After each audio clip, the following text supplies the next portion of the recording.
환영하시고 또 즐겁게 받아 주시고 있으심을 우리가 고백합니다. 요즘 여러분이 우리가 이 땅을 살아갈 때에 우리가 머문 이 대한민국이라는 땅 어떤 나라다라고 생각을 하십니까? 요즘 미디어의 발달, 특히 이제 글로벌적으로 많은 정보들이 이제 오가는 이런 세상 속에서 한국이라는 나라가 좀 요즘 튀죠. 이슈가 되고 있고요. 부각이 되고 있습니다. 그러면서 여러 평가들이 어떠하냐, 부정적이기보다는 굉장히 호감을 가지고 또 어떻게 전쟁의 폐허 속에서 세상에서 가장 가난했던 나라가 저렇게 부유한 나라, 선진국이 되었는가 많이들 놀라워하죠. 그런데 어떠세요? 여러분은 하루하루 살아가면서 야, 내가 선진국에서 살아간다, 우리나라가 잘 사는 나라다, 이게 얼만큼 느껴지시는지 모르겠어요. 그래도 연세가 있으신 분들은 비교가 되잖아요. 어린 시절의 삶, 또 젊으셨을 때의 생활, 그리고 오늘의 삶이 비교가 되면서 정말 이 땅이 부유하고 발전했다라는 게 느껴지지 않으실까 생각을 합니다. 그러나 이제 젊을수록 또 나이가 어릴수록 태어나면서부터 이제 핸드폰을 가지고 태어났다 이러면 이게 기본인 거잖아요. 뭐 특별히 남들보다 나은 삶을 산다 이게 잘 느껴지지 않을 거예요. 하지만 분명 그냥 우리가 흔히들 그런 말을 하죠. 국뽕이 차오른다. 스스로 자기 나라에 대한 자부심이 과하게 올라간다. 그런 얘기들을 하기도 하지만 실제 오늘 이 현재 시점에서 한국이라는 나라가 정말 엄청난 그런 나라다라는 거 두말할 필요가 없죠. 흔히들 여러분들께서 알고 계시는 선진국이라는 나라들 지금 살펴보면은요 예전 같지 않습니다. 오히려 우리나라보다 훨씬 못한 그런 생활을 하는 나라들이 많아요. 정말 놀라운 것 중에 하나는 일본이라는 나라가 한때 세계에서 가장 잘 사는 나라였죠. 그런데 서민들의 삶을 기준으로 봤을 때 한국 사람들보다 소득에 있어서나 그리고 생활 수준에 있어서 이미 뒤처진 것이 몇 년 돼버렸습니다. 사실 깜짝 놀랄 일이죠. 그리고 여러분 영국, 프랑스, 독일, 이탈리아, 스페인 이런 나라 생각하시면 어떤 이미지가 떠오르세요? 저 서구 유럽의 아주 발전한 나라다라고 생각이 되지 않습니까? 그런데요, 그들의 오늘의 삶은 힘듭니다. 일례로 그런 말을 하더라고요. 하루에 한 번 샤워하는 것도 힘든 그런 현실이다. 물론 우리처럼 이렇게 매일 씻는 문화가 아니지만 그렇게 하고 싶어도 그러기 힘든 그런 현실 속에 있다라는 겁니다. 특히 전기세를 보면은 깜짝 놀라는데요. 우리나라가 1kg당 120, 30원 정도 누진세가 붙지 않은 기본 요금이 그 정도인데, 여러분 독일, 영국 이런 곳은요 1kg당 전기세가 600원 정도 한다고 해요. 영국, 프랑스 이런 나라들 500원씩 합니다. 그러면 에어컨 있어도 겁나서 못 틀죠. 우리보다 5배가 비싸요. 5배. 지금 여러분 내시는 전기요금에서 5배를 더 낸다고 생각해 보세요. 감당이 안 가는 일이죠. 그러나 그걸 내가 경험하지 않고 내가 눈으로 보지 않으면 오늘 나에게 주어진 삶이 어떤 것인가 깨닫는 게 쉽지 않아요. 그러나 참 다행인 건 여러 나라 사람들이 자신의 나라의 경제 그리고 문화와 비교해서 한국 사회를 다시 비춰주니 오히려 요즘 어린 학생들, 청년들이 우리나라가 이런 나라구나라는 것을 거꾸로 배워가고 있기도 합니다. 그렇죠. 우리가 이 땅에서의 삶도 오늘 내가 누리고 있는 것이 어느 정도 수준의 것이고 어떤 가치를 가지고 있느냐, 내가 경험하고 있다고 해서 아는 게 아니에요. 배워야 됩니다. 나와 비교해서 다른 사람들이 어떻게 살아가느냐라는 것을 비교해서 배우지 않으면 늘 나에게 주어진 것은 당연한 것이고요. 그리고 우리의 욕구라는 건 내가 가지고 있는 것이 아니라 가지고 있지 않은 것에 대하여서 더 결핍을 느끼고 원망하고 불평할 수밖에 없다라는 겁니다. 영적인 삶 또한 마찬가지예요. 저와 여러분은 동일하게 예수님께서 우리의 구원자 되신다라는 것을 믿고 고백하고 의지하여서 죄 사함의 은혜와 하나님의 자녀 되는 권세를 누렸습니다. 할렐루야. 그 믿음 가지고 예배하는 겁니다. 얼마나 귀한 축복이 주어졌습니까? 그런데 제가 방금 말씀드렸죠. 너무나 귀한 은혜가 주어졌고 우리에게는 이 땅에서의 삶 속에 하나님의 임재, 하나님의 인도하심, 하나님의 보호하심을 누리면서 뿐만 아니라 영원한 하나님 나라에 대한 소망을 가지고 살아간다라는 거예요. 그런데 하루하루를 살아갈 때에 나에게 어떤 은혜가 주어졌고 이 은혜의 가치가 무엇이며 나는 또 무엇을 바라보며 살아야 하는가, 이걸 묵상하지 않고 깨어있지 않으면 나에게 주어진 은혜가 너무나 평범한 것이 되어버리고 또 우리의 생각, 우리의 마음이 육신에 좀 더 이끌려 버려서 오늘 내가 소유하지 못하고 있는 것, 내가 가지지 못하는 것, 또 내가 겪고 있는 삶의 문제와 위기 때문에 내 인생을 평가할 때 내가 은혜 받은 인생이다라고 고백하는 것이 아니라 내가 마치 불행한 사람인 것처럼, 내가 마치 버림받은 사람인 것처럼 생각될 수도 있다라는 겁니다.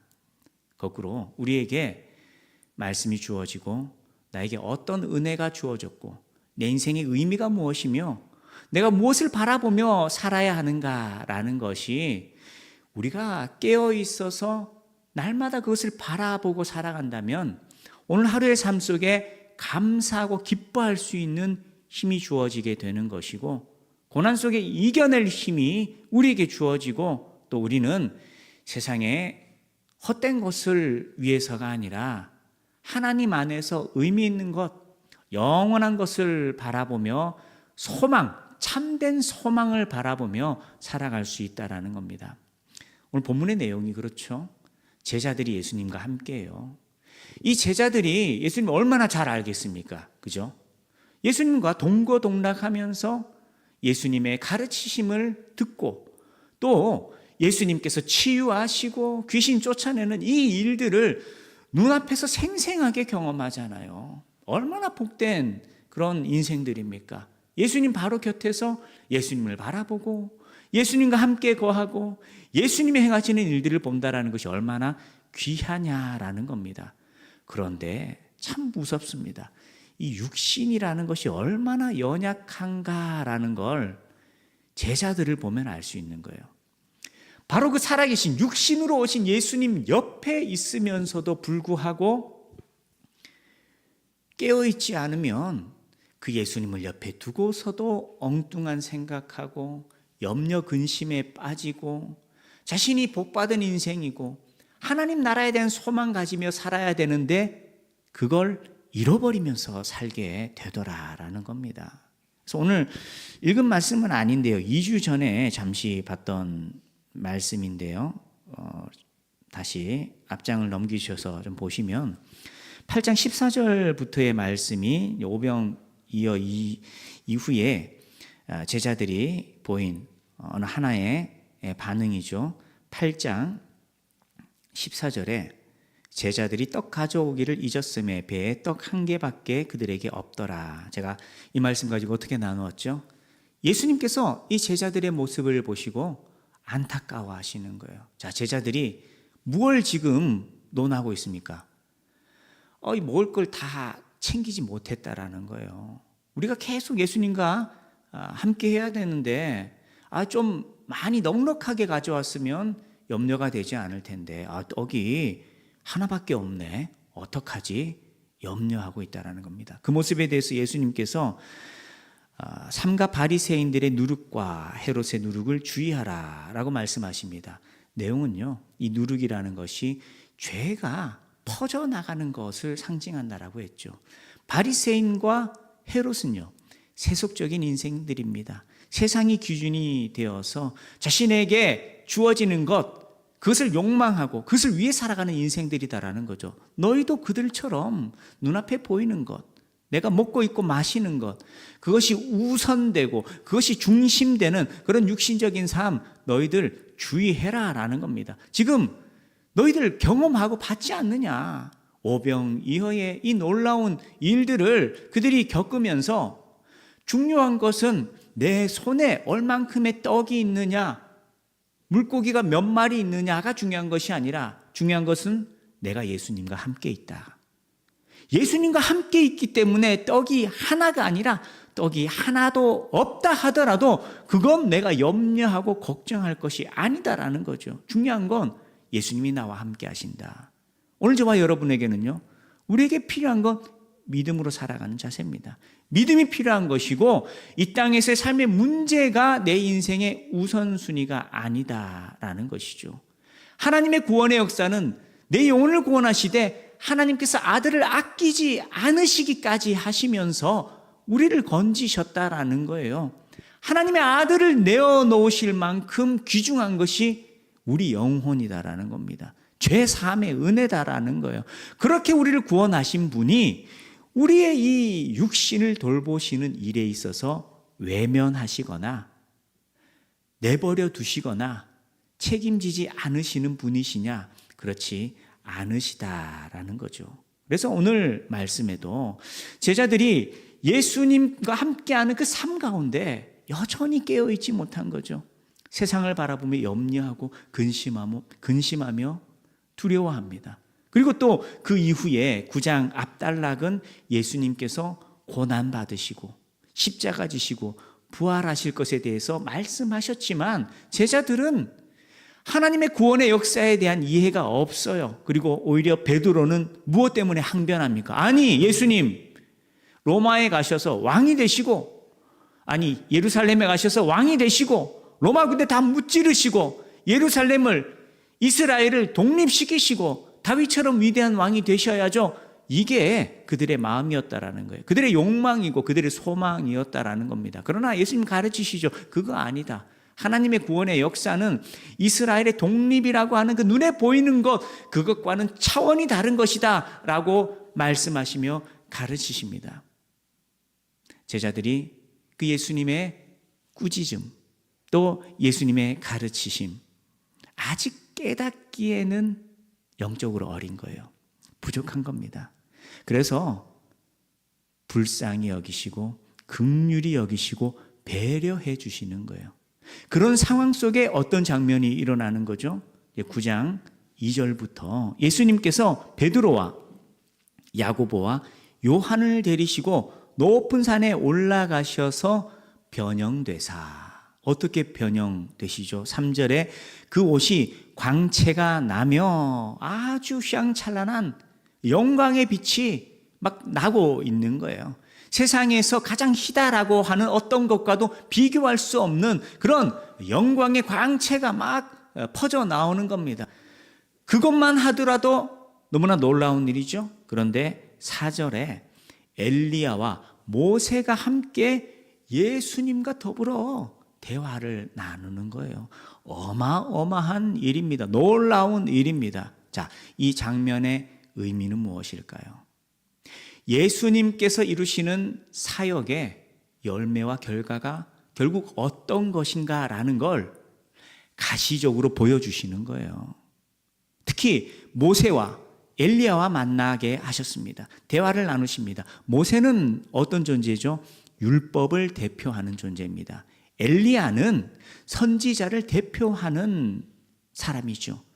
결국 그들과 함께 예수님이 대화를 나누심을 통하여서 무엇을 가르치시고 무엇을 보이시느냐? 율법을 완성시키시고 또 선지자의 역할은요, 하나님의 말씀을 대언합니다. 하나님의 언약, 하나님의 약속을 성취하시는 분, 그분이 예수님이시고 예수님의 구속 사역을 통하여서 이 모든 하나님의 뜻이 이루어지고 성취된다라는 것을 보이는 겁니다. 그리고 예수님을 통하여서 휘황찬란한 그 영광이 비친다라는 것은 비록 예수님께서 먼저 무엇을 경험하시죠? 고난받으시죠?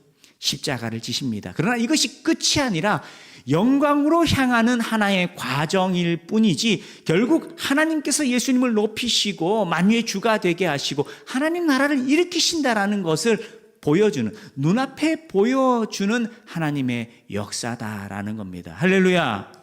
이건 오늘 저와 여러분에게도 보여지고 있습니다. 어떻게요?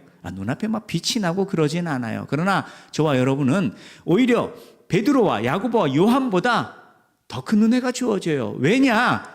나중엔 말씀을 나누지만 그들은 눈앞에 보고서도 그것이 무엇을 의미하는지 깨닫지 못하죠. 그러나 우리는 말씀을 통해 듣습니다. 그리고요, 우리는 예수님, 그 육신의 예수님 곁을 감싸는 그 휘황찬란한 빛을 눈앞에 보지는 못하지만 우리에게 주어진 말씀에 대하여서 성령께서 비춰주시고 깨닫게 하셔서 우리는 눈으로 경험하진 못했지만 말씀을 통하여서 믿고 고백하는 겁니다. 내가 육신이 전부가 아니라 이 몸뚱아리 가지고 몇십 년 살다가 사라져버리는 것이 아니라 내 본질은, 내 생명의 본질은 영혼에 있고, 또 우리의 삶이라는 것은 이 썩어질 몸을 가지고 살아가는 이 땅에서의 몇십 년의 삶이다가 아니라 우리는 하나님 아버지와 함께하는 영원한 하나님 나라를 소망하며 살아가는 존재다라는 것을 고백하게 된다라는 것이죠.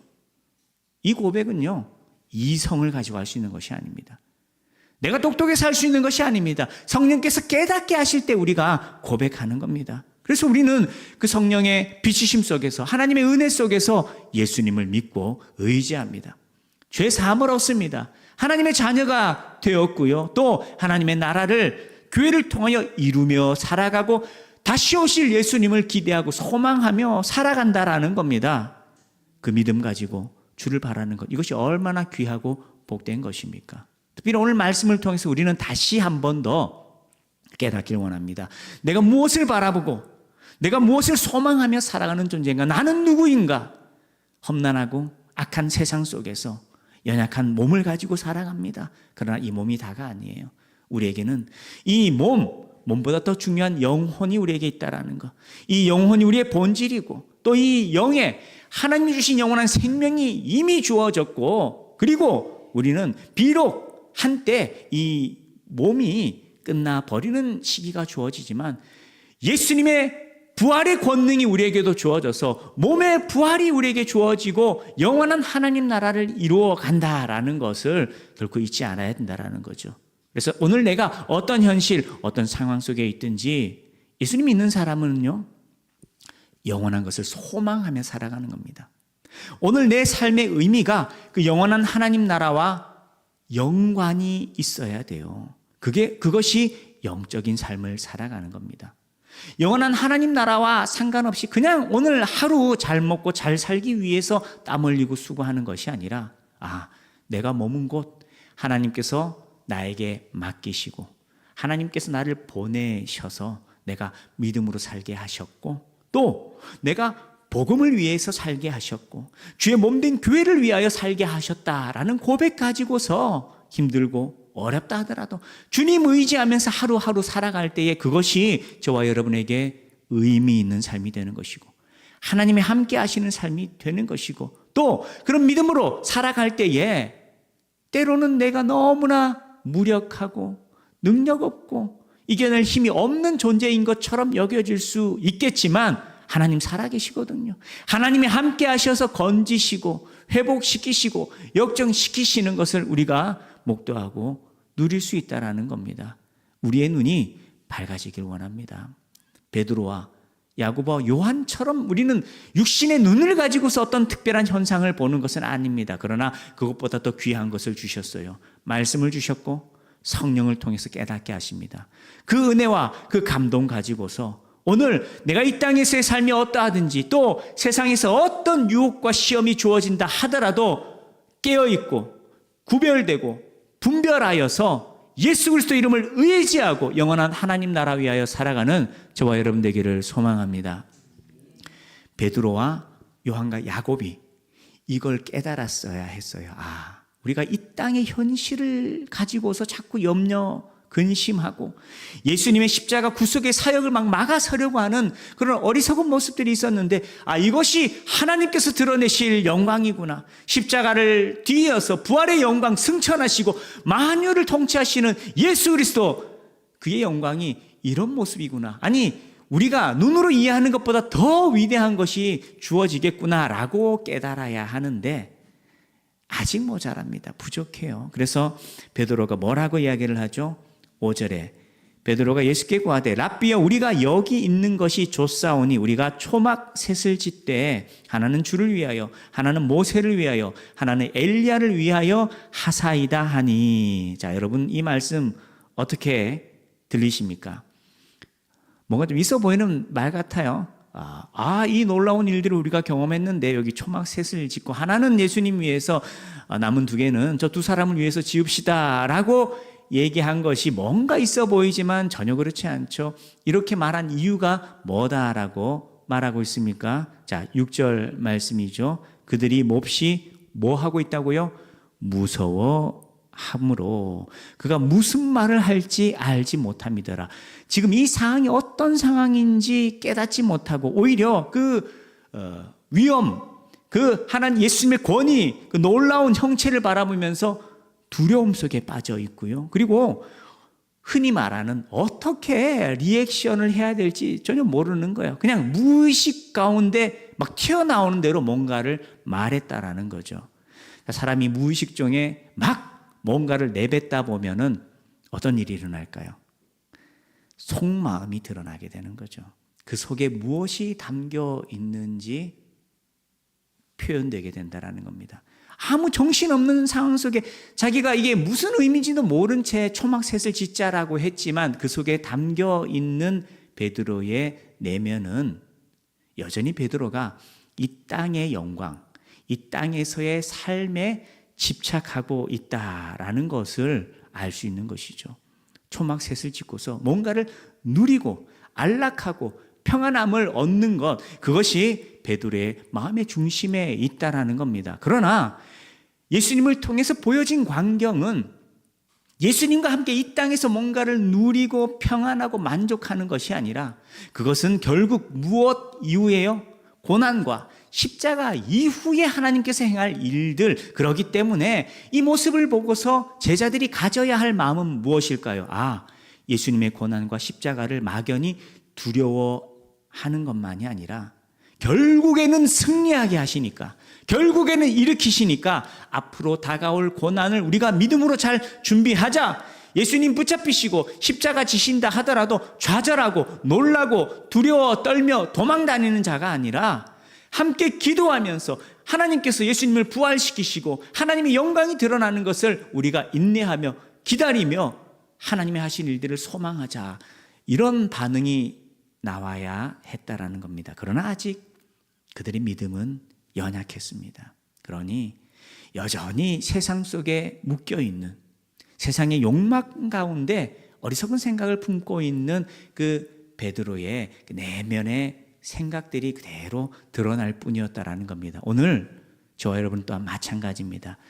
말씀이 주어져도요, 내 육신을 기준으로 말씀 바라보면 우리 속에 참된 소망이 있기 어려워요.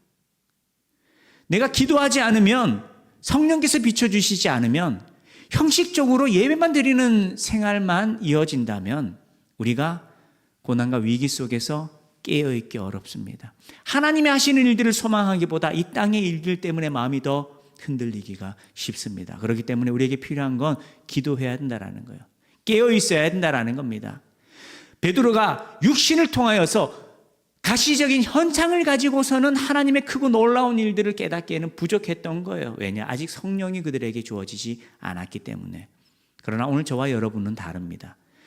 경험치를 비교하자면 제자들과 우리가 경험한다라는 건 너무나 영향력이 적어 보일 수 있어요. 그러나 그렇지 않습니다. 위대한 하나님의 놀라운 일들, 하나님이 완전히 자신에 대하여서 계시하신 말씀이 이미 우리에게 주어져 있고 우리가 그 말씀 붙들고 기도할 수 있습니다. 그럴 때 저와 여러분은요, 하나님이 행하신 일들을 경험할 수 있고 누릴 수 있게 된다라는 겁니다. 그리고 우리 속에 소망이 피어나고 담대함이 피어나고 그리고 우리가 평안할 수 있고 위로를 얻고 새 힘을 얻을 수 있다라는 것입니다.